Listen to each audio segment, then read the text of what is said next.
Hi everyone. So Ella had a couple of tests this week, and I just wanted to fill you guys in about those tests and talk a little bit about like what they did and what you can expect like if your child ever has to have this done. We did blood tests last week, and those were all negative, and then we did stool samples this week, and I returned those last Monday, which anyways. We did a sweat test on Friday, which tests for cystic fibrosis. And the only reason they think that or suspect that is that some of the signs and symptoms is like low weight gain and height and growth and all that. So that's the only indication. Like, that's the only sign she really has. So anyways, but I'll put a link down to like a cystic fibrosis site that you can go to and just read up about, you know, signs and symptoms. But anyway, so we had our sweat test on Friday, and it was at 9 o'clock. And then it lasted like an hour and a half, so we didn't get out of there till about 10:30. But what they did was, which I thought was really strange, that they did it actually out in the waiting room because the lab was so small that there was no room for Ella to really sit in the actual lab that they draw blood and stuff in. So, and I don't think she really probably would wanted to see that anyways. But they took these like, the only thing I can really describe them as is they look like mini Toco belts, which the Toco belts, you know, they go around that your belly when you're pregnant and you're in labor. They monitor like the heart rate and stuff, and your contractions. That's what it looked like, and it was just this small little thing that like this elastic that was like this thin or that thick, and then like a little disc like this. One was red and one was black, and she tied it around one leg, and she turned the machine on, which gives like a small, very small shock into the pores of the skin to make the skin sweat.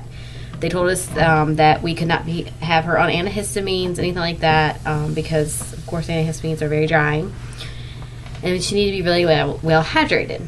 So they had that on there for about 20 minutes, and then they put a red one, like a red disc, the same thing, on the other leg, and they turned the machine on again, and that stayed on there 15-20 minutes. And while all this is going on, like, she could care less, but when they're actually putting them on, she thinks like they're gonna draw her blood or something, so she's screaming, and everybody's like looking at us, and I'm trying to comfort her. So anyways, after that, like, they took it, the little machine would beep like when it was done doing like the electrical shock, I guess. Anyways, I mean, it's a shock that she can't even feel because she didn't cry when they turned the machine on or anything. She was sitting there watching Dora on her iPod. So anyways, but then they took them off, and they put these little discs on. They were like clear discs with elastic on them, and they had to wrap them around very, very tight. And that did hurt her, I think, because she was crying when they were putting that on her, and even after it was on there. And then like after that, she just didn't mind it being on there. But so they put that on her leg, one leg at a time. They did that too, and then they took them off, and then we were done with the test. So we should hear the results back very soon. And I'm hoping that, you know, they're not like positive or anything, which I don't think they will be.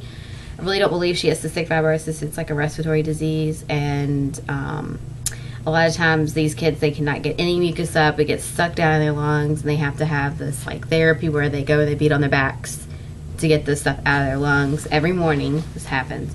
They have like frequent hospital visits and whatnot. So I just don't think she has it because she does cough up mucus. And another sign was like her skin would be tasting like salt. And I know this sounds really funny, but I actually licked her skin and it does not taste like salt. So anyways, I like was reading up on it like the night before. Like, I wouldn't let myself research it too much into depth because I don't believe she has it. They just want to be sure that, you know, she doesn't, and that's the reason, you know, that she's not growing and whatnot or gaining weight. So we do have a appointment with a gastroenterologist. That is on February 22nd, and so I think we're also going to see a nutritionist as well. But they put her on Periactin, which is a appetite simulator, and she's been doing a whole lot better with that. She's been eating more. She's not on it on the weekends. Like, only during the week is she on it, and don't ask me why, because I don't know why that is. But on the weekends, she still eats fine. But I think the medicine is really, really helping her increase her appetite and eat. we did weigh her. Like, I'm doing the We Fit myself, trying to lose some weight, but no, I'm not doing any videos on weight loss, but maybe one or two. But I cannot keep up with weight loss videos. I've tried doing them, and I've only gotten like 2 or 3 videos on my channel, so maybe, I don't know, because I'm really busy.